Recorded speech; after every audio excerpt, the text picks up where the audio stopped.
Sa Jeremiah 23:24, ang tanong po dito ng Panginoon, "Do not I fill heaven and earth?" declares the Lord. Godly wisdom fills the earth, even the so-called non-biblical bodies of knowledge, because all good things come from above. So, maganda po na pinapractice nating mga mananampalataya sa Panginoon, hinahanap natin ang kanyang karunungan, maging doon sa tinatawag natin na secular literature. To be able to examine the poems, the songs, the lines that we like, and find God in it. Also, if you will look deep enough, it is possible that you will find deception and satanic ideas. That's why it is important to apply biblical standards even on literature. Jeremiah 29:13 says, "You will seek me and find me when you seek me with all your heart." At hahanapin ngayon natin ang katuruan ng Panginoon, biblical ideas, sa isang verse na sobrang umuso noong mga 1970s, tinawag na desiderata.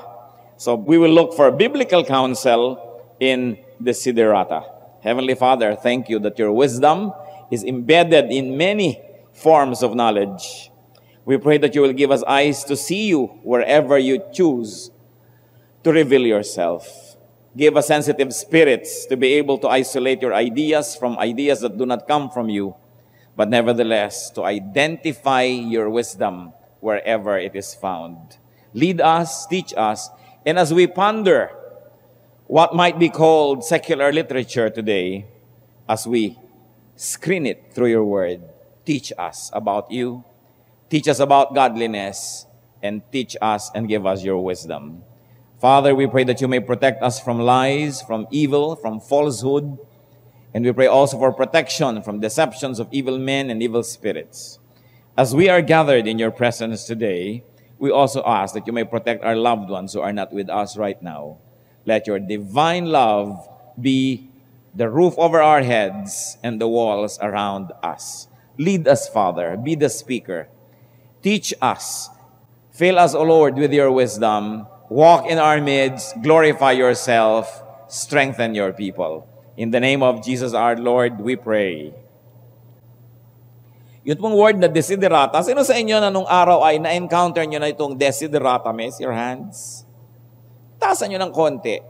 Yan, kayo siguro yung mga peace man, mga flower power, di ba? Make love, not war. Yan ang mga generation na nakapagbasa at nakapakinig nitong tula na ito, kung matatawag itong tula.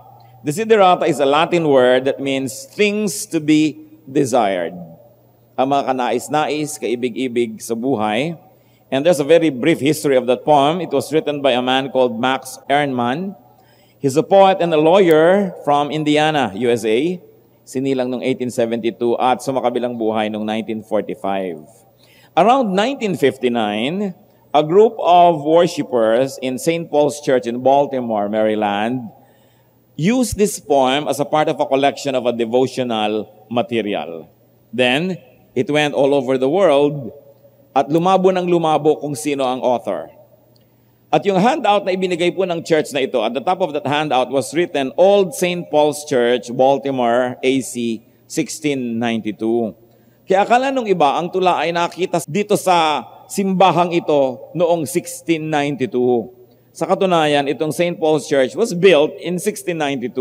Nilagay lang yung date kung kailan nagawa yung church, but the poem was much, much more modern. Over time, the authorship and date became clouded, and later on, a publisher interpreted the notation as meaning that the poem itself was found in Old St. Paul's Church in 1692. Nagkanda iba-iba na. So the poem reached its height of popularity in the 60s and in the 70s. Lalong-lalo dun sa Make Peace Not War movement.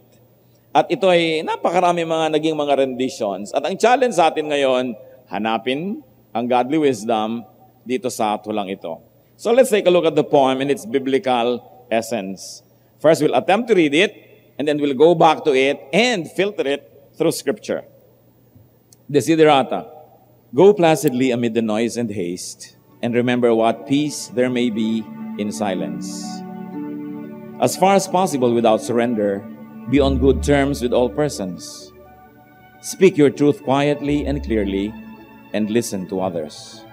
Even the dull and the ignorant, they too have their story. Avoid loud and aggressive persons. They are vexations of the spirit. If you compare yourself with others, you may become vain and bitter. For always there will be greater and lesser persons than yourself. Enjoy your achievements as well as your plans. Keep interested in your own career, however humble. It is a real possession in the changing fortunes of time. Exercise caution in your business affairs, for the world is full of trickery.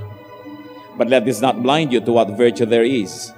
Many persons strive for high ideals, and everywhere life is full of heroism. Be yourself. Especially do not feign affection. Neither be cynical about love, for in the face of all aridity and disenchantment, it is as perennial as the grass. Take kindly the counsel of the years, gracefully surrendering the things of youth. Nurture strength of spirit to shield you in sudden misfortune. But do not distress yourself with dark imaginings. Many fears are born of fatigue and loneliness. Beyond a wholesome discipline, be gentle to yourself. You are a child of the universe, no less than the trees and the stars. You have a right to be here. And whether it or not it is clear to you, no doubt the universe is unfolding as it should. Therefore, be at peace with God, whatever you conceive Him to be. And whatever your labors and aspirations, in the noisy confusion of life, keep peace with your soul. With all its sham, drudgery, and broken dreams, it is still a beautiful world. Be cheerful. Strive to be happy. Ang ganda-ganda naman ang tulang ito. So napakaganda po ang challenge sa atin is to find the Bible in desiderata. Pag magandang bagay, dapat may kinalaman ng Diyos. Because all good things come from above, from the Father of lights, who does not change like shifting shadows. Yung first line goes, go placidly amid the noise and haste, and remember what peace there may be in silence. We are suddenly reminded of Psalm 4:4. In your anger, do not sin, and when you are on your beds, search your hearts and be silent. And Psalm 46:10, be still.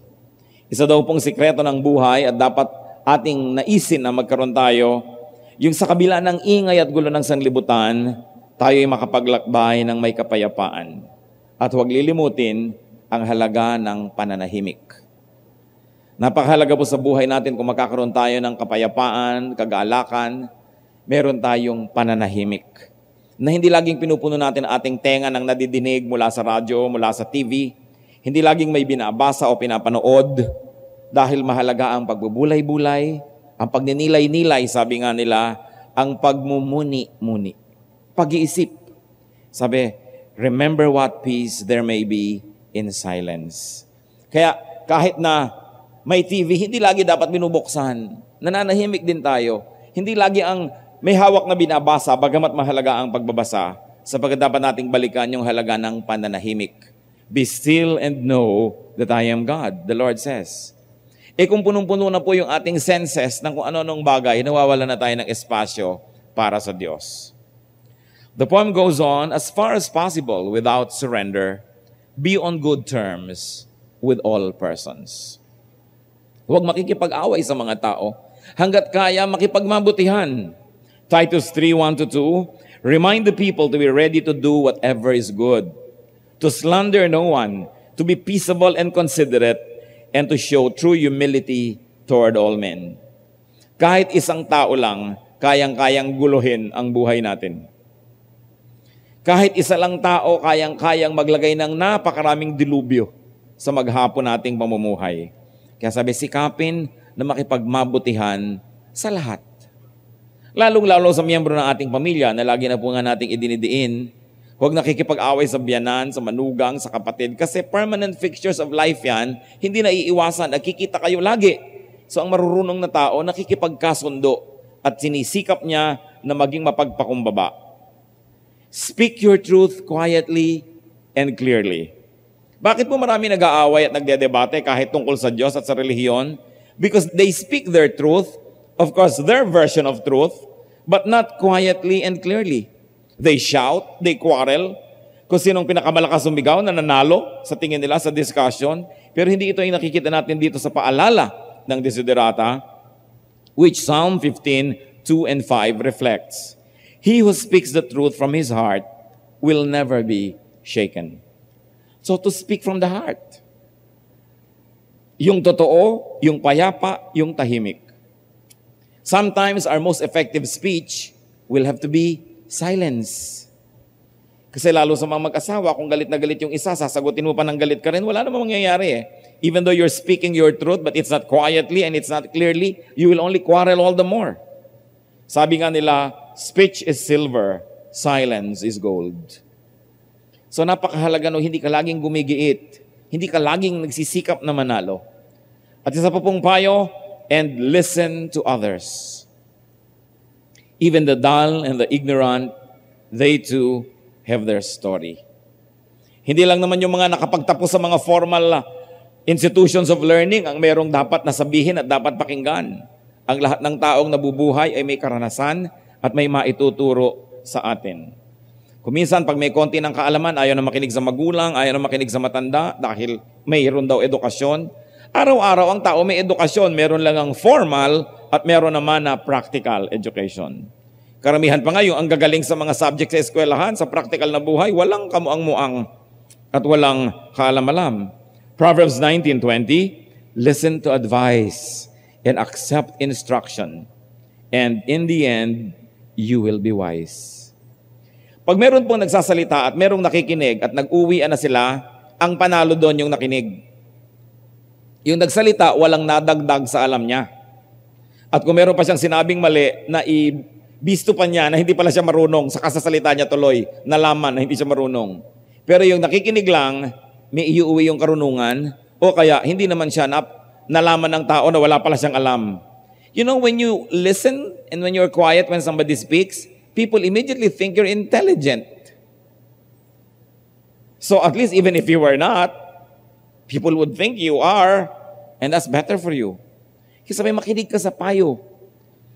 Kaya po nag-aaway ang mga tao, analyze natin, wala namang nakikinig eh. Pareho nagsasalita, sabay, palakasan. So wala naman talagang natututunan. But if a desirable thing is to listen to others. Avoid loud and aggressive persons. They are vexations to the spirit. Meron na po ba kayong nakitang tao, at sa palagay ko naman meron na pag tahimik kayo, pag dumadating siya, gumugulo kayo. Kahit na kayo kontento, pagdating niya, hindi na kayo kontento sa buhay.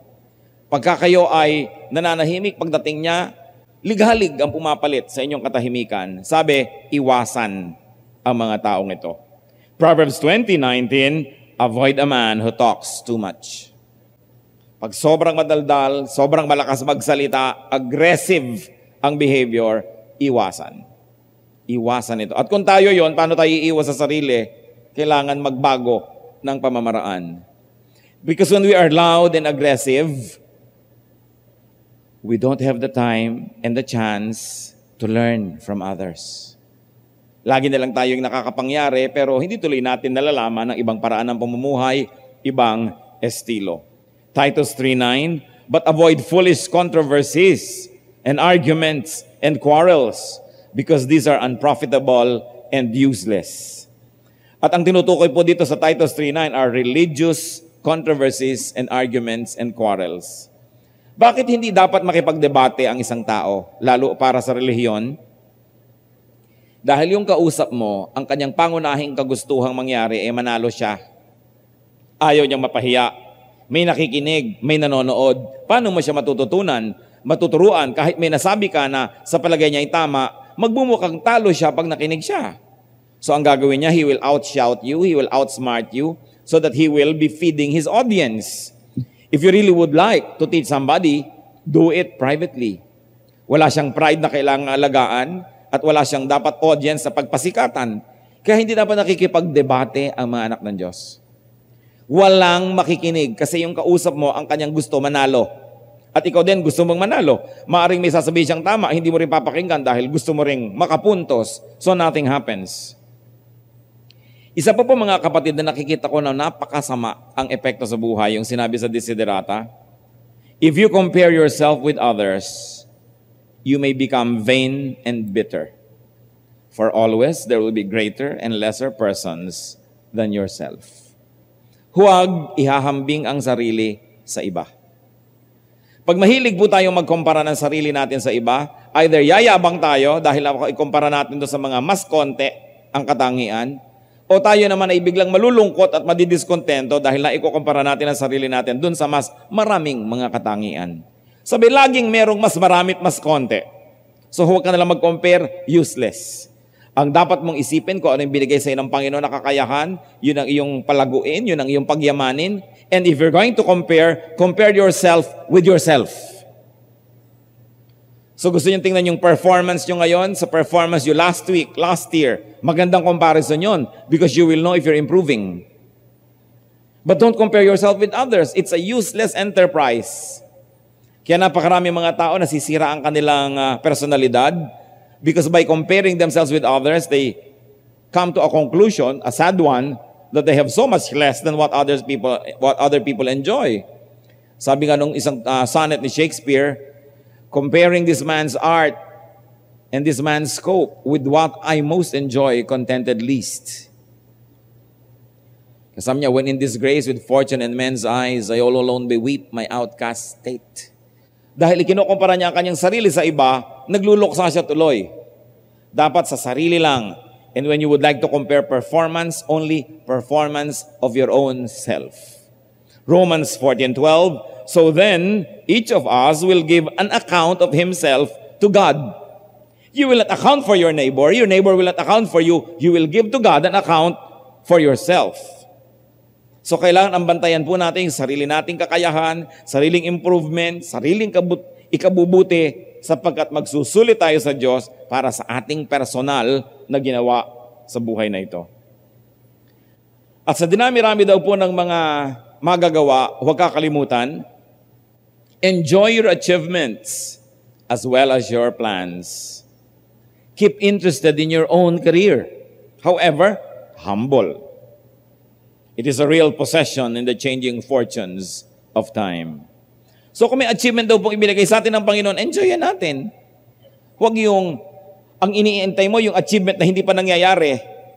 Kaya yung mga tao hindi sumasaya dahil ang kanilang laging hinahangad, yung wala pa, hindi nila tinitingnan yung nandyan na at naibigay na ng Diyos. Sabi, enjoy your achievements. Keep interested in your own career, hindi yung career ng iba. Heto na naman, magko-compare ka na naman sa career mo, sa career ng iba, yayabang ka na naman, o lulungkot. Sabi, focus on your own career, but be humble. Hindi ibig sabihin that you focus on your own career para ka magyabang. Sabi ganoon, napakalaking blessing yung marunong ka magpasalamat sa dumarating sa'yo at ine-enjoy mo kung ano yung nasa iyo. Pero di po ba mga kapatid, laging yung order ng mga tao sa kabilang mesa sa restaurant, laging mukhang mas masarap sa order nyo? Hindi nyo ba nararanasan yan? At kadalasan, lagi yung misis ng iba, parang mas maganda sa misis nyo, ayaw nyo maaminin. Sabi ng iba naman, syempre, yung mister doon ng iba, mas mukhang may itsura kaysa sa mister ko. Lagi na lang yung bahay ng iba mas maganda. Sabi nga nila, the other man's grass is always greener. The sun shines brighter on the other side. Kaya ang mga tao hindi na sumasaya kahit kailan. Kung ano pong ibinigay na kakayahan sa atin ng Diyos, at kung ano ang naiuwi nating pagpapala galing sa kakayahan na yon, enjoy it. Ecclesiastes 3:22, so I saw that there is nothing better for a man than to enjoy his work, because that is his lot. Kung ano yung trabaho mo, enjoyin mo, kaysa reklamo ka ng reklamo. Pag Lunes na naman, magtatrabaho na naman ako. Tanggalin mo naman sa trabaho, iyak-iyak. Nakapila agad sa iba para magtrabaho na naman, pero Lunes na naman. Hindi magpasalamat, hay, salamat, another Monday, another week, another opportunity to work. Sabi, enjoy your work. Kasi enjoyin mo man yan o hindi, yan ang work mo, so kawawa ka naman kung hindi mo yan ine-enjoy. Gumawa ka ng paraan para maging enjoyable yan. Ecclesiastes 5:19, moreover, when God gives any man wealth and possessions and enables him to enjoy them, to accept his lot and be happy in his work, this is a gift of God. Sabi, pag binigyan kayo ng Diyos ng kayamanan at mga ari-arian, At binibigyan pa kayo ng kakayahang ma-enjoy yan. Aba, pasalamat kayo, tanggapin ninyo. Magbunyi kayo at enjoyin ninyo. Binibigyan kayo ng Diyos ng magandang plato. Anong ginagawa doon sa cabinet? Inaamag. Tapos kumakain kayo sa tansan, sa styrofoam, sa mga lata. Ang gaganda ng mga kutsara, tapos nandun lang sa estante. Tapos anong ginagamit nyo? Yung mga tinidor na liko-liko. Hindi mo na malaman kung ito ba ay sanga ng puno o tinidor. Bakit nga ganun? Ang daming bahay, mararaming gamit, ayaw nilang gamitin. Ang daming magagandang kumot, inaamag doon sa cabinet. Mga bedspread na magaganda, tapos ang ginagamit, yung mga lalagyan ng BMEG feeds. May magagandang silya, tatakpan ng plastic, tapos nakaupo sila sa monoblock. Ang ganda-ganda ng kusina, pero nasa dirty kitchen ang pamilya at doon gumagawa. Bakit? Binigyan kayo ng Diyos, enjoyin nyo. Sabi nyo, iba ka maluma. Ano po ba ang mahalaga? Ano ang sulit? Yung magandang naluma dahil ginamit o yung magandang hanggang mamatay kayo maganda dahil di nyo naman ginamit? Small is the worth of beauty from light retired. Bid her come forth, suffer herself to be desired, and not blush so to be admired. Sabi ng isang high school poetry. Kung maganda ilabas, gamitin, enjoy it. Blessing yan ng Diyos. Mga kapatid, hindi ko po maintindihan yung iba kung bakit may mga unan na saksakan ng titigas. Hindi mo alam kung ito ba ay troso o bigas o palay. And if you have to sleep 8 hours a day, brothers and sisters, that's 1/3 of your life. If you live to be 60, that means 20 years kayong nakahiga. Bakit hindi gandahan ang mga unan? Hindi magpundar ng mga magagandang mga sapin, samantalang ang tagal-tagal yung nakahiga doon. And the quality of your sleep determines the quality of your waking hours. So dapat yung pagtulog natin, lahat ng ginhawa, pwede mo nang ilagay dyan. Yung ang gaganda ng mga pantulog, tas hindi ginagamit. Kung ano-anong ginagamit na pantulog lamang. Bakit ang dami nating gamit, kung kailan na lang namatay na pamburol pala? Enjoy what God gives you. So, paano kung nagamit ko na? Well, kung nalulugdan kayo ng Diyos at naluma na yan, papalitan niya ng Diyos. Because His blessing is new every morning. Kaya hindi tayo nabibigyan ng new, hindi nyo naman niluluma When your hands are holding on to old blessings, they will never be empty enough to receive new ones. Kapag may blessing, gamitin, ipamigay agad para empty, lalagyan na naman ng Diyos kasi gustong-gusto niyang lagyan. Parang ilog din yan. The reason why a river is clean because it flows. You know why it flows? Kasi hindi nakabara. Pagdating ng tubig dito, ibibigay agad doon. Pass ng pass. Pero oras na binarahan nyo yan, mamaya luma na, it becomes stale. So don't hang on to stale blessings. Yung magaganda nyong damit, gamitin. Yung magagandang tuwalya, gamitin. And then, Desiderata advises us, exercise caution in your business affairs, for the world is full of trickery. Napakarami daw pong 1, 2, 3 sa mundo. Napakaraming pandaraya. At tatandaan nyo ito, inuulit-ulit natin, ang pinagtitiwalaan nyo lang ang pwedeng mandaya sa inyo. Kasi walang chance yung hindi nyo pinagtitiwalaan. Sabi, exercise caution in your business affairs. Yung mga magkukumpare, magdenegosyo, sama-sama, tapos after 1 year, nagbabarilan. Mga magkakamag-anak, magsososyo-sosyo, tapos nagkakagalit. Kasi hindi nagkaroon ng enough safety measures for everybody. At tulad ng lagi nating binabanggit, kasi sa dami na po ng masaklap na kasaysayan na alam ko nangyayari sa ating paligid, never be a guarantor. Proverbs 11:15. He who puts up security for another will surely suffer. But whoever refuses to strike hands in pledge is safe. Ito pong to strike hands in pledge is a ritualistic gesture. Ibig sabihin, nangangako kayo na magiging guarantor ng utang ng iba. Sabi ng Proverbs, huwag kayong magga-guarantee ng utang ng iba. You will surely suffer.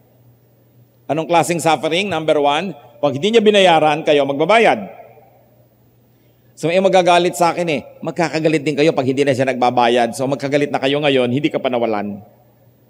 At kung kakagalitin ka niya, dahil sabi sa Proverbs 11:15, huwag mag-guarantee, he's not worth your friendship. So, you will be hurt, one, when this person doesn't pay. Two, even if he pays 5 years from now, you would have already been hurt dahil araw-araw iniisip mo, magbabayad kaya siya? At yan pong may mga utang, hindi ko alam kung anong vitamin ang iniinom niya, nagkakaroon ng mga amnesia. Kayong nagpautang, tandaan-tandaan niyo yung utang niya, pero siya parang nalilimot. Kaya kayo pa ngayon ang lagi nagpapaalala. Nahihiya pa kayo, ipapaalala ko kayo, sisingilin ko kayo. Nabaligtad kayo pa ngayon itong nangliliit at nahihiya. Kasi nililimot niya ang kanyang utang. Kaya sabi, huwag kayong magpapasiguro para sa iba. At saka, hindi naman tayo Diyos. Bakit kayo magagaranti? Nakakatiyak ba tayo na may pera tayo in the future na kaya natin bayaran yon? Kahit ngayon meron, bukas ba sigurado tayong meron? Sabi, don't be a guarantor. At maraming mga nagbubuyo sa atin sa mga negosyo, lalong-lalo kung sila ang makikinabang. Marami tayong kamag-anak na magnegosyo ka ng ganon. Ate, magnegosyo ka ng ganito, sabi ng kapatid mo, kasi siya ang makikinabang. Pag magtayo ka ng palaisdaan, akong bahala. Nako, kung hindi kayo ang titindig doon at magbabantay araw-araw, huwag kayong magtatayo ng palaisdaan dahil picnic ng picnic ang inyong mga bantay. Panay ang bigay sa mga kapitbahay. Kayo ang bayad ng mga pakain ng mga isda na yan at lahat. Pagka hulihan na ng isda, wala. Huwag kayong magnenegosyo na hindi nyo alam ang pasikot-sikot. Alam ng bayaw nyo, naku, magkakagalit lang kayo ng bayaw nyo 3 years from now. Huwag nyo na ngayong pagbigyan yan. Yung alam ng kapatid mo, alam ng pinsan mo, tapos hindi mo alam, naghahanap ka ng sakit ng ulo. Huwag na huwag kayong magnenegosyo na pag iniwang kayo ng tao, hindi nyo kayang paandarin. Kasi madadaya kayo ng hindi nyo alam. Proverbs 12:5, the advice of the wicked is deceitful. Marami na pong ganyan, magkakapatid, susulsalan ng mahirap na kapatid, yung medyo may pera-pera, magnegosyo ka ng ganito, akong gagawa. Tapos nauubos. Remember, only those that you trust can deceive you. So Desiderata goes to say, exercise caution in your business affairs. For the world is full of trickery. But let this not blind you to what virtue there is. Many persons strive for high ideals, and everywhere life is full of heroism. Sabi, bagamat kayo'y wise, huwag naman sobra to the point na wala na kayong makitang mabuti sa mundo at pagdududahan nyo na ang lahat. Sabi ganon, punong-puno pa rin ng kabayanihan ang buhay at marami pa ring bayani. Kailangan lang, huwag kang agad-agad nagtitiwala. Kahit po yung propeta, gusto na niyang mamatay dahil akala niya siya na lang ang natirang propeta. Pero sabi sa Romans 11:4, sabi ng Diyos sa kanya, huwag kang magdrama dyan. I have reserved for myself 7,000 who have not bowed the knee to Baal. So marami pa kayo, hindi ka nag-iisa. Akala mo lang yon. Circulate, open your eyes, be prayerful, be sensitive, and you will know that there are still many heroes. Marami pang mga dakilang tao, kahit hanggang ngayon. Marami pang mabubuting kalooban. Kaya lang, suriin muna bago lubos na magtiwala. Desiderata goes on, be yourself. Especially, do not feign affection. Sabi, magpakatotoo ka. Kung ano lang ikaw, yun na. Pag nagkaroon ka ng kaibigan na ikaw ay ikaw, magiging kaibigan mo yun habang buhay dahil ang nagustuhan niya yung totoo na eh. Pero kung ikaw ay nagpanggap pa para lang tanggapin nila, pagdating ng araw na nalaman nila ang totoo tungkol sa'yo, itatakwil ka rin nila, mawawala rin yan. So huwag mo nalang simulan kung mawawala rin. Pero kung ikaw ay ikaw na, ano man ang mangyari, yung nagmahal sa'yo, yung gumusto sa'yo, yung tumanggap sa'yo, hindi na maiiba yun kasi ang inibig na nila ay yung totoo. So be yourself. At huwag magkapanggap na ikay maibigin kung hindi naman. Sabi, do not feign affection. Huwag kang magpakunwa-kunwari mapagmahal na hindi naman talaga. At nagpapanggap ka mahal mo isang tao, hindi naman pala totoo. Sabi sa Romans 12:9, love must be sincere. Sincere. Lalong-lalo yung mga lalaking nanliligaw, kung talagang hindi mo naman gusto, huwag mo siyang pasakayin. At ganoon din naman yung mga babae. Hindi mo talaga gusto, yung totoo lang. Kasi may nasasaktan, may napapasubo, may nahuhulog ang loob. Kailangan yung totoo lamang. Pero dahil naman dyan, huwag naman sobrang maging negative daw ang pananaw. Neither be cynical about love. For in the face of all aridity and disenchantment, it is as perennial as the grass.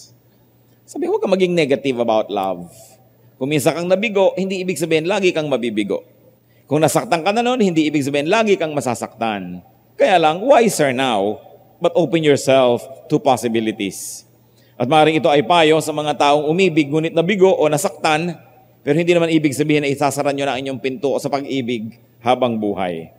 Dahil napakaraming pag-ibig at napakaraming umiibig. You know why? Because God is love. 1 John 4:16, and so we know and rely on the love God has for us. God is love. God can love us through many people. So mahirap yung nagsasara ka agad kasi hindi ka natuloy maibig ng Diyos through people. And 1 Corinthians 13:8, love never fails. So continue to believe. Huwag hayaan na minsang nadala ay masasara ka na ng iyong buong puso. Sabi nga nila, muling buksan ang puso.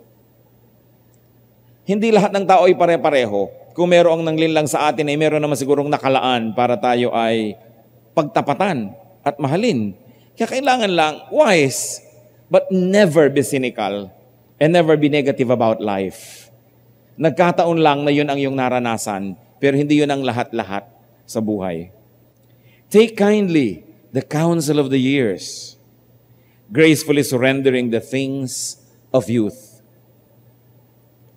So, take kindly the counsel of the years. Kung ano ang dinadala sa iyo ng buhay, at ikaw'y tumatanda,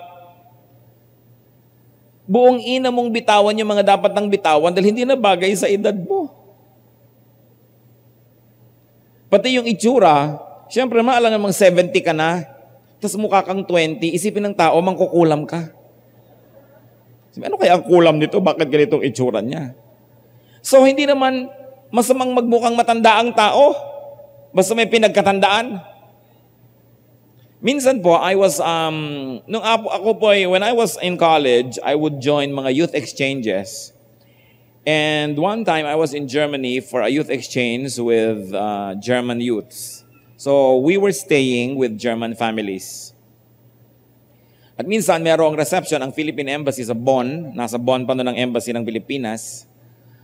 At merong reception. At yung aking foster mother, nag-aalala siya. Sabi niya, parang ayoko yatang pumunta doon sa event na yan. Sabi ko, bakit ayaw niyong pumunta? Sabi niya, kita mo naman yung kamay ko, ang pangit-pangit. Sabi gano'n, nakakahiya na pupunta tayo doon, tapos ganito yung kamay ko.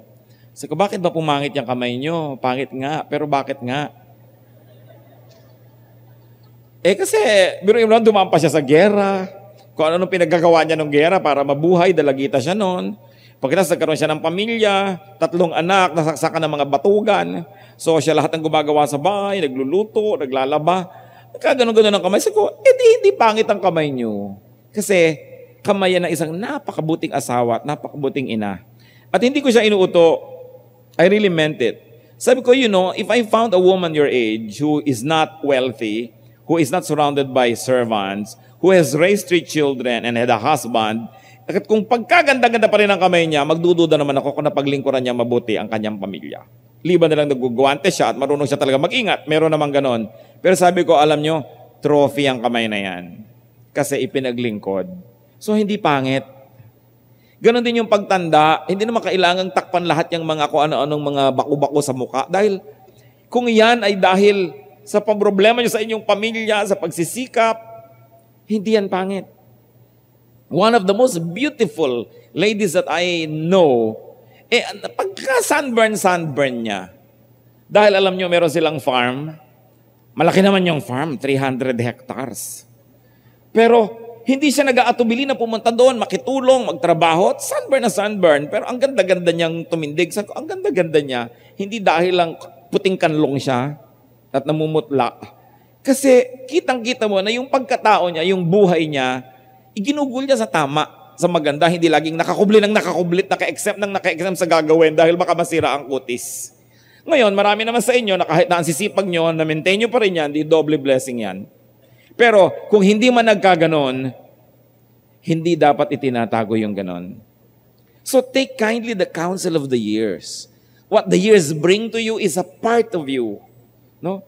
At saka yung iba, ilang taon na po kayo dahil nag-birthday? Naku, huwag mo nang itatanong. Bakit? Lampas 50 na ako, lampas 60. Hindi po ba dapat yung ipagsigawan sa mundo na humaba ang buhay nyo? Dahil meron mga namatay na ng 17 anyos pa lang, 11 anyos, meron pa nga hindi na naipanganak na matay na. Tapos kayo, inililihim nyo na 70 kayo. Anong nakakahiya doon? Parang mali. Nakakahiya sa Diyos, dapat yata patayin na kayo. Ayaw nyo palang tumanda. Di ba? Kaya masasabi yung 70, 71, 80, 35, 40, bakit ikinakihiya? Dahil nagpapa-apekto tayo sa culture ng Hollywood.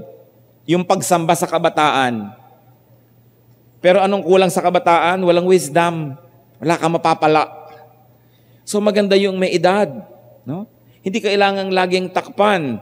And we must gracefully surrender the things of youth. There's nothing more pathetic than people who are very old pretending to be young. Hindi bagay. Off talaga. 1 Corinthians 13:11, when I was a child, I talked like a child, I thought like a child, I reasoned like a child. When I became a man, I put childish ways behind me. May panahon na binibitawan yung pangkabataan. Hindi yung alangan na yung edad mo, nagkukunwa ka pang teenager. Lalo lang nagiging awkward, lalo lang bumababa ang iyong halaga. Kasi ibig sabihin, hindi mo pinapahalagahan ang sarili mo at ang ginawa sa'yo ng panahon at ng Diyos. It's a trophy to grow old. We must be glad that we grow old because not every person has that opportunity. Nakita yung mga nangyayaring tragedy sa ating bansa, kaya liliit na mga bata, inaanod ng ilog, natatabunan ng mga bato, ng mga bundok, nasasagasaan ng tren. Tapos ikaw, ikakahiya mo na 60. Aba, mag-resign ka na sa Diyos kung ayaw mong masabing 61. Kasi nakakahiya sa Diyos yun. Gracefully surrender the things of youth. And nurture strength of spirit to shield you in sudden misfortune. Ang bukas, hindi natin alam. Walang nakakaalam niyan. Kaya ang napakahalaga po, yung pagkatao, yung karakter ma-develop. You want somebody, your children, for instance, to be secure in the future. Hindi lang yun savings, hindi lang insurance, although that can help. But the best preparation we can give to them, patibayan ang kanilang loob, patibayan ang kanilang dibdib, sanayin silang mabigo, sanayin silang masaktan, sanayin silang mahirapan dahil ang buhay ay maraming kabiguan at maraming kahirapan. And we parents will not always be around to protect them. Kaya anong sabi ni Balagtas, pag-ibigan ako'y aking nakilala, di dapat palakihin ang bata sa saya at sa katuwaan kapag namihasa, paglaki walang hihinting ginhawa. Para ng halamang lumaki sa tubig, dahoy nalalanta, munting di madilig, ikinaluluoy ang sandaling init, ganyan din ang pusong sa tuway maniig. Ang laki sa layaw, karaniway hubad, sa bait at muni, sa hatol ay salat, masaklap ang bunga ng maling paglingap, habag ng magulang sa irog na anak. Kaya dapat, kahit kaya niyong ibigay sa anak niyo, huwag niyo ibigay lahat. Dahil maraming kabiguan ng buhay, mabuting nakakapag-practice. Hindi lahat ng comfort ibinibigay. Because the best way to prepare ourselves for difficult days is to have character. Not just to have possessions, not just to have money, though that helps. Kaya po yung babae na sinasabi sa Proverbs 31, Proverbs 31:25, she is clothed with strength and dignity. She can laugh at the days to come. Ang babaeng ito, maraming savings, nagtatrabaho, sabi niya, her arms are strong. Nagwi-weave, nagnenegosyo, bumibili ng bukid, nagsasaka, pero nagbibigay din sa mahihirap. Her children rise and call her blessed. No? Her husband too praises her, sabi sa Proverbs 31:20, and all of those other verses. Pero ang sabi, she is clothed with strength and dignity. Hindi lang clothed with purple, hindi lang clothed with jewelry. She is clothed with strength. Kailangan strong ang ating mga karakter. Sinasanay natin, lalo na ang mga kabataan. Then we can laugh at the days to come. Darating ang mga pagsubok, darating ang hirap, Pero pag tayo'y nasanay at sinanay, pwede natin yung pagtawanan. We can laugh at the days to come. But do not distress yourself with dark imaginings. Laging may pang-balance. Sabi kailangan, handa ka sa sudden misfortune, pero huwag naman yung misfortune na lagi mo nalang imaginein. But do not distress yourself with dark imaginings. Many fears are born of fatigue and loneliness. Sabi, bagamat dapat handa ka sa maaaring di maganda at kasiyasiyang mangyayari, pero huwag mo naman sobrang seryosohin na laging iyon na lang ang iniisip mo. Sabi, maraming mga ikinakatakot ninyo dahil lang kulang kayo sa paligo. Kulang lang kayo sa pahinga. Nalulungkot lang kayo. Kaya mahalaga po sa tao may diversyon, may libangan, may kasiyahan. Sapagkat pag lagi kang naiinip, lalong-lalo kung wala kang project sa buhay, wala ka namang malaking pinagkakaabalahan para sa mas mabuting mga layunin, kung umaga'y hinihintay mong gumabi at sa gabi hinihintay mong mag-umaga, at sa umaga hinihintay mo na namang gumabi, kahit walang multo, makakakita ka.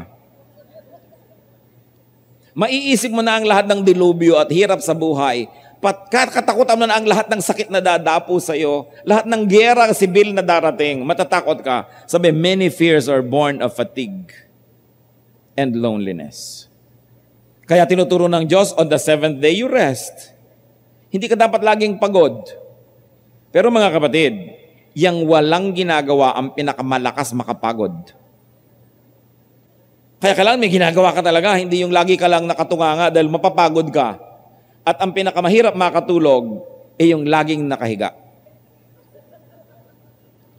Kaya pag pagod ka, paghiga mo, tulog ka na. Gising mo, umaga na, hindi ka na nag-imagine ang sari-saring mga nakakatakot sa buhay. That's why you must dedicate yourself to a cause bigger than your daily existence. Pero kung sa umaga iniisip mo lang ano kayang kakainin natin, ano kayang ulam natin mamaya, araw-araw ganun ka na lang, ibig sabihin wala ka malang project. Ba't di ka maghukay? Halimbawa sa doon sa Samar, sa Leyte. Hindi ka tumulong doon ang hindi puro ano kayang iuulam, ano kaya ang gagawin. Kasi wala man lamang na mga dakilang adhikain na pinagkakaabalahan. Hindi ka malang magpakain ng mga pulubi, kahit 2 pulubi isang araw, pakainin mo ng konti, meron kang project. You've got to think of a project that is good for the poor, good for the needy, and is pleasing to God. Then you will have no space in your mind para inip-inip at lungkot-lungkot. Pinakamahirap kalaban niyang lungkot at inip. Nakita niyo mga naiinip na mga bilanggo sa bilibid, hanggang sa loob ng bote, gumagawa ng barko. Kasi mahirap yung walang magawa. So kailangan may ginagawa ka. Kung kayo 60, 62, huwag mo na kayo nagre-retire. Walang ayawan ng buhay. Kailangan naghahanap tayo ng causes. I like to repeat that, brothers and sisters. Causes. Because in the absence of big things, small things become big to small minds. That's why you have to be dedicated to a big thing. Marami kayong palalampasin, pararaanin, hindi papansinin pag may malaki kayong pinagkakabalahan. Pero oras na wala, ang liliit na bagay palalakihin ninyo. Kasi wala namang malaki sa buhay nyo. Kaya importante mag-isip-isip. Psalm 37:4, delight yourself in the Lord. Pag bulay-bulayan ng Panginoon, enjoy God, enjoy God's promises, even God's discipline, and you will have no space for fear and imaginings. Okay, ang kabilin-bilinan sa 1 Peter 3:14, do not fear what they fear, do not be frightened. Beyond a wholesome discipline, be gentle with yourself. May mga tao dapat napaalalahanan ito. Sobra. Many people destroy their health, no? To make money. Then later on, they have money and they destroy their bank accounts to be healthy. So kailangan mabait ka sa iyong sarili. Kahit meron tayong pangarap, meron tayong ambisyon, meron lang kaya ang katawan na gawin sa maghapon, don't do more than what you were designed by God to do. Meron lang kaya sa loob ng isang linggo, at isa sa mga utos ng Diyos, magpahinga. 1 Timothy 6:10, for the love of money is the root of all kinds of evil. Some people, eager for money, have wandered from the faith and pierced themselves with many griefs. Maraming mga tumusok sa kanilang puso na mga kasakitan dahil sa sobrang pag-ibig daw sa pera. So be kind to yourself. Be gentle with yourself even though you are driven by ambition. Recognize the limits that our Creator, our Designer, has set on the human body, on the human emotion. So kailangan marunong magpahinga ang tao. Mga kapatid, huwag kayong mag-ipon, tapos sasabihin nyo, after 20 years, magbabakasyon kayo. Dahil on the 19th year, baka kayo matabunan ng mga kahon at hindi na kayo makuha, hindi na kayo kasama sa bakasyon. Yun ang asawa nyo at yung magiging bago niyang asawa ang magbabakasyon. So, kailangan, every day, meron tayong konting oras ng bakasyon. Every day. Every week, meron kang isang araw man lang na bakasyon. Every month, meron kang several days na bakasyon. Every year, meron kang ilang linggo na easy lang. And every so and so number of years, meron kang, halimbawa mo, isang buong buwan na bakasyon o 2 weeks. Huwag niyong ipunin.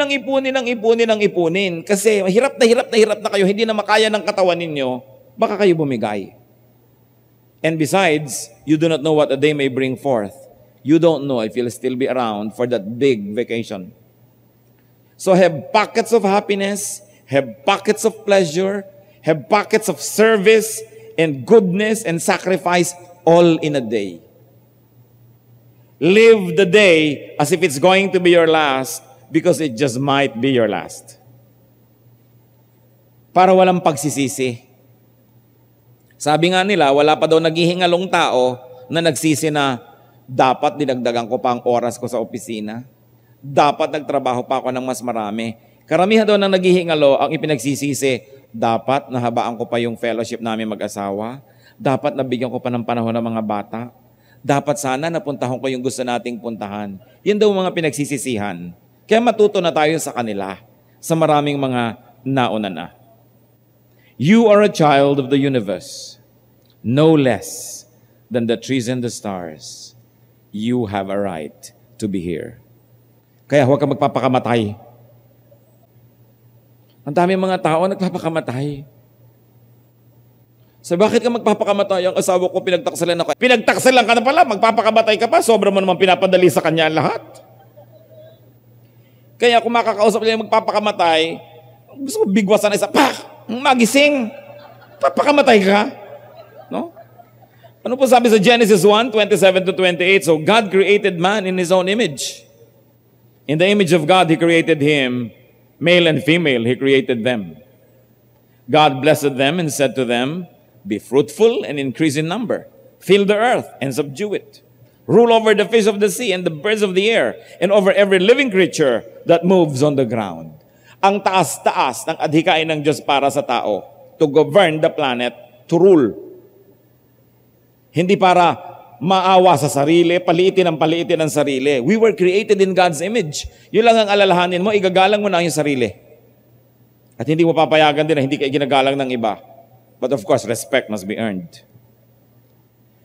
And whether or not it is clear to you, no doubt the universe is unfolding as it should.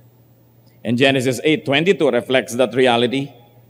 As long as the earth endures, seed time and harvest, cold and heat, summer and winter, day and night will never cease. Gabit araw, sabi nga darating ang taglamig at tag-init, tag-ulan at tagtuyot. Sunod-sunod, araw-araw, walang palya. Every day will come. So kailangan sabi, pag dumating yun, dapat nandun ka, kasama ka. Why? Because every day brings a new blessing.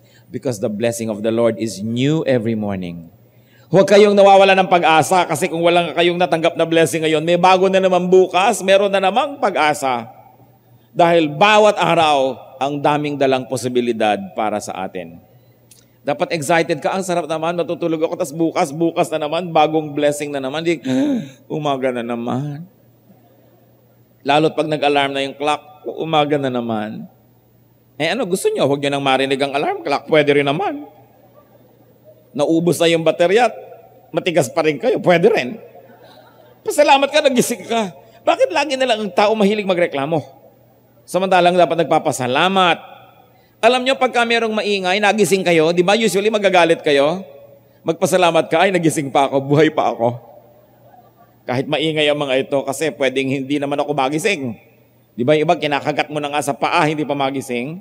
Kung ano na, dahil namatay na. So, imbes mag-isip ka na, nakakainis sa karinig ako, salamat di ako bingi. Because in every situation, there is something you can thank God for. But in every situation also, there is something you can complain about if you choose to be a complainer. Therefore, be at peace with God, whatever you conceive Him to be. Of course, many mga born-again, reformed, and restored Christians will not be comfortable with whatever you conceive Him to be. But kahit naman po tayo mga Bible-based Christians, may iba-iba pa rin tayong konsepto Dahil napaka-personal ng relasyon natin sa Diyos, hindi laging pare-pareho ang ating pananaw tungkol sa Kanya. Kaya sabi, ano man ang tingin mo, ang mahalaga, makipagkasundo ka sa Diyos. Be at peace with God. Romans 5:1, tayo mga Kristiyano, we have peace with God through our Lord Jesus Christ. May peace. So be at peace with God. In other words, do not fight God. Hindi ka naman mananalo, matatalo ka rin, masasaktan ka lang, sumuko ka na lang. Be at peace with God. Kung alam mong ito ang gusto ng Diyos, sundin mo siya. Kasi alangan namang siyang sumunod sa iyo. So makipagkasundo, makipagkaibigan, magkaroon ng kapayapaan. And whatever your labors and aspirations, in the noisy confusion of life, keep peace with your soul. Huwag kang gagawa, kapatid, ng labag sa iyong konsyensya. Kasi masasaktan ka, mahihirapan ka, malilito ka, magkakasakit ka. Kaya po may mga tao nagkakaroon ng split personality Yung sobrang suppressed. Sinusuppress ng magulang, sinusuppress ng institution, sinusuppress ng may kapangyarihan. Kuminsan nagkaka-split personality, akala nyo possessed.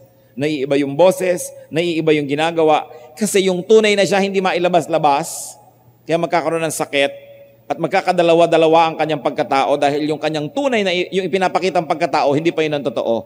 Kaya pinipilit lumabas ng totoo, nasisira siya. Kaya mga magulang, do not suppress your children. Well, with discipline, we give them parameters in which they can move, pero hindi natin pinipilipit yung personalidad nila na sumunod na lang sa kagustuhan natin. Kasi kadalasan yun ang nagkakaroon ng ganyang masamang bunga. They become split personalities. Na ibang-iba yung nakikita mo, ibang-iba yung totoo. Huwag tayong gagawa ng labag din sa ating konsyensya kasi uusigin tayo nun. Sundin ang konsyensya para tahimik ang buhay. 1 Timothy 1:19, holding on to good conscience. That is what is important. Psalm 62 verse 5, find rest, O my soul, in God alone. My hope comes from Him. So find rest in God. Find rest in a godly conscience. Pagka po kayo nabubuhay ng labag sa inyong konsyensya, kahit maganda ang inyong kama, hindi kayo makatulog. Kahit masarap ang pagkain, wala kayong gana. Kahit maganda yung view, lampasan ang yung tingin. Kasi hati ang loob. Mahalaga ang tao, buo ang loob, isa ang loob, hindi hati. Sundin yung makadiyos na konsyensya. With all its sham, drudgery, and broken dreams, it's still a beautiful world. Totoo nga naman.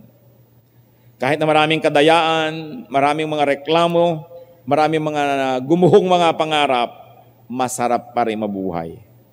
Maganda pa rin ang buhay, lalong-lalo sa mga nasa Panginoon.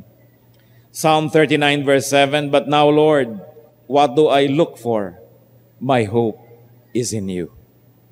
And if our hope is in God, it's a beautiful world. Because God is beautiful. And God has beautiful plans for each one of us.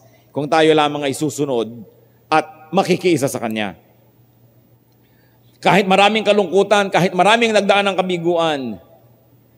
Psalm 30:11, you turned my wailing into dancing. You removed my sackcloth and clothed me with joy. Hinuhubad mo ang aking pagluluksa at dinadamitan mo ako ng kagalakan, kasiyahan. So kung tayo man po dumadaan sa mga malulungkot na mga kabanata ng ating buhay, huwag kayong bibigay, huwag kayong susuko dahil ang lahat ng yan ay may wakas. God is our hope. You don't know what the future holds, but you know who holds the future. God. Therefore, the future is beautiful. And life is beautiful. Huwag kayong padadaya sa emosyon. Huwag kayong padadaya sa kalungkutan. Nadaya lang kayo ng business partner, naiwan lang kayo ng inyong boyfriend o girlfriend. Sasabihin nyo na wala nang kwenta ang buhay. Yun lang ba ang buhay? Meron pa mga pastor, hindi po ako mabubuhay. Iniwan po ako ng asawa ko. Ilang taon ka ba nung na-meet mo yung asawa mo? 20 po. Nabuhay ka nung 0 to 20? Tapos ngayong nakilala mo siya, hindi ka na mabubuhay pa. And bagong mo nga yan nakilala, nabuhay ka na nun eh.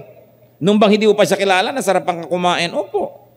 Nag-enjoy ka sa buhay, opo, di, kalimutan mo siya na mag-enjoy ka uli. Hindi mo dapat na itali yung buhay mo sa taong ayaw sa'yo. Hindi, susunod-sunod ka sa kanya, bubuntot-buntot ka sa kanyang ganon. Kung ayaw mo, sorry, we both lose. Matapos yung pong magawa ang dapat yung gawin, ang inyong tungkulin, ang itinuturo ng Diyos, at ayaw pa rin sa inyo, diwag. Lugi niya. Kailangan pinapahalagahan natin ating sarili. Hindi naman tayo nagiging mayabang, pero yung hinahayaan na para kayong yagit-yagit at inaapi-api kayo dahil mahal nyo. Dahil ang Diyos mahal tayo, hindi tayo inaapi. At yung nga iba ay hindi magpapaapi sa Diyos, ayaw pa sumunod sa Diyos, pero nagpapaapi sa tao. Yung pag-ibig sa tao may hangganan, mga kapatid. Pagka yung sarili mo ng dignity ang mayuyurakan at nalilimutan mo na yung pagkatao at yung halaga bilang taong nilikha ng Diyos, kalimutan ng pag-ibig. Tayo pa ng mga Pilipino, sobrang sentimental. Naku po, kulimutin mo na yan, iha.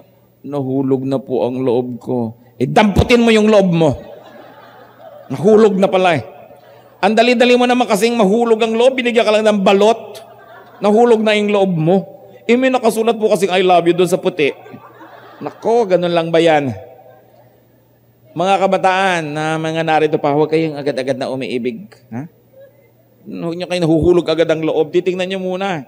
Kasi mahirap makarecover. No? Be wise. Pag nakita nyo na yung tama at saka nyo nalang ihulog yung loob na yan. Pero talaga naman, makantahan lang ng konti, matexta ng konti, yun na. Sabi, my hope is in you, O Lord. Hope in God, not in people. Dahil pagka tao lang ang inasahan mo, kawawa ka kapatid. Kahit hindi ka pagtaksilan ng tao na yan at biglang namatay, kawawa ka pa rin. Kung pinagtaksilan ka na, namatay pa, doble. So, anong sabi po ng desiderata sa ending? Be cheerful. Strive to be happy. Ang ganda ng sinabing strive. Hindi lang sinabing be happy, strive to be happy. Pagsikapan mong sumaya. Kasi yung iba naman nagsisika pero para malungkot.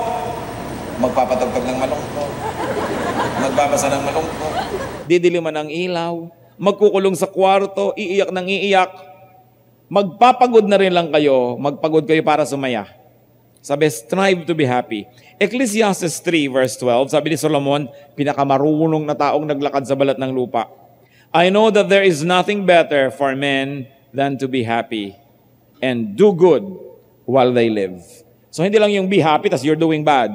To be happy and to do good while they live. Godly and biblical wisdom is everywhere. Inaasahan ba naman natin na makikita natin yan sa desiderata na yan? So this is just an example. Let's open our eyes and see God and see God's work all around us. Kung meron kayong favorite song, itest nyo. Ano ba yung mga biblical ideas dito? Kasi meron ding satanic verses dyan. No? May mga suicide is painless. Alam niyo yung kantang yan? It brings on many changes. Oy, galing to kay Satan. Hindi to galing kay Lord. So dapat sinusuri din natin yung literature, mga tula, mga kasabihan, everything.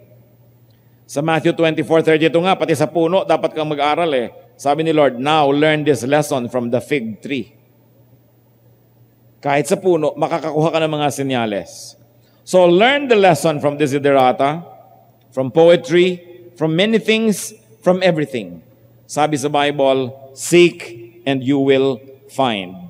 In Jeremiah 29:13, you will seek me and find me when you seek me with all your heart.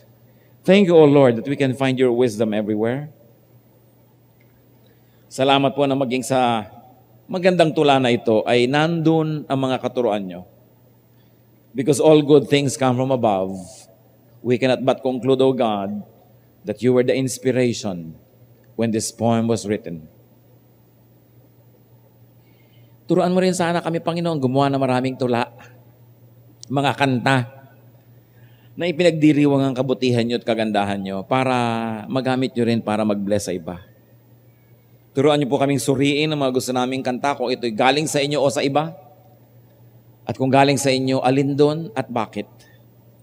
Nawa, Panginoon, sa aming buhay din, tulad ng magagandang mga tula at kantang yan, maging blessing kami sa iba. Teach us to see your mighty hand at work around us. Teach us to identify you and your goodness. Teach us, O God, to see you. Magbulay-bulay tayo sa ilang saglit ng katahimikan. Pakinggan natin kung ano pa ang personal na mensahe na ipinababatid sa atin ng Diyos. Karagdagan sa mga napag-usapan na natin.